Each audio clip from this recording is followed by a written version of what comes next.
Hi guys, I'm Ella. I'm going to be talking with Nicole today about single-use plastic because we are the environmental fairies and we are here to bless the planet with less plastic. All right, let's get into it. Basically, the whole problem with plastic is that it takes a lot of time and money to make. What it's made out of is very hazardous, and there is like it only benefits us. It doesn't benefit any other species on the planet. In fact, it actually severely harms them. So as you can see, I've provided some very depressing, not fun facts, but basically it illustrates that plastic is a big problem and we as humans know how to make it, but we don't know how to get rid of it and keep it from hurting other individuals. So what I'd like to point out is that it takes 12 million barrels of oil to make 10 billion plastic bags. And as you can see in the picture below, oil rigs are very flammable because oil is combustible and flammable. If you have all that oil in a very concentrated area, all the workers on those oil rigs are in constant jeopardy of bursting into flames, sad as it is to say. And these oil rigs that are drilling the oil are puncturing deep into the bottom of the sea floor, disrupting all of the ecosystems and all of the marine life at the bottom of the ocean just to drill for oil. And also, all of the plastic bags they're making from this don't even get recycled. And they go back into the oceans or landfills, or they just sit places that they don't need to be, basically. And they end up hurting animals, end up hurting humans, they make the planet look disgusting, and we need a system in place that can make it so that these plastic bags and plastic items are being reused properly, recycled properly, and that we are also getting our plastic from places that are resourceful and non-invasive or detrimental to the environment surrounding it. So some questions to think about for this is, how can we use less plastic on a day-to-day basis? I know I have my giant, annoying, loud metal water bottle that I carry with me everywhere.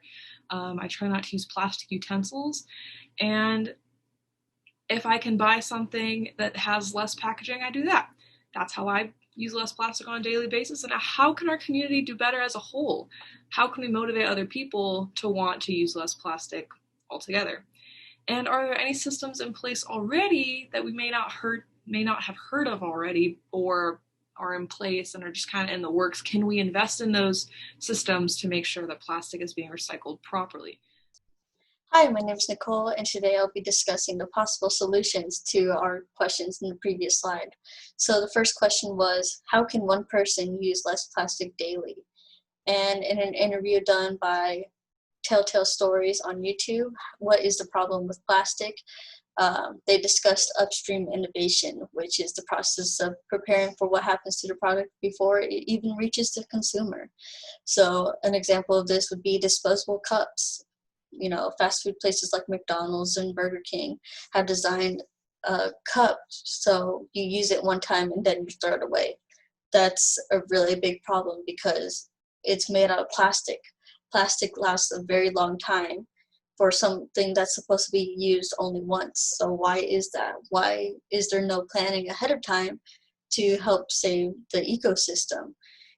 They could plan it to be biodegradable, or they can plan it to be reusable. Styrofoam cups, they're very durable and they keep your drink insulated. You can also reuse it. So do they have a thing in place for them to maybe discount customers for reusing their cups? So an implementation like that would really help reduce our plastic and maybe give an incentive to want to bring your cups back and reuse them. Our second point was, how can our community do better as a whole without added costs? Circular economy was also mentioned in the interview. You dig up your resources, you make a product, and you dispose of it. But with the circular economy, circular goes round and round.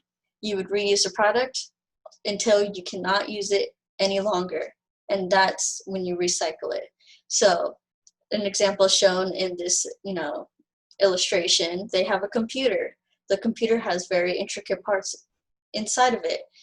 If the computer no longer works, you can break it open and see what is salvageable, what parts can we keep. You can save those parts and you can use it for something bigger and better. Upgrades. And for the last question we have, are there any systems that we can implement to decrease plastic use? So in an interview, they mentioned two products, which was Appeal and Loop. So Appeal, as shown here, you have 5 days for one with the product, one without the product. The one without the product, in 5 days, the strawberries become gross and moldy.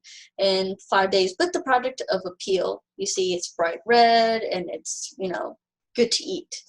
So Appeal is a product where it's made out of, it's reusable fruit peels. So it's thin and it goes over your fruit. So if you were going to go to the supermarket, you wouldn't have to unfold it using plastic or the netting. It would just be preserved in Appeal. If you Appeal, so the company name. Another thing that Appeal did was during one of the Boston marathons, they had like water capsules.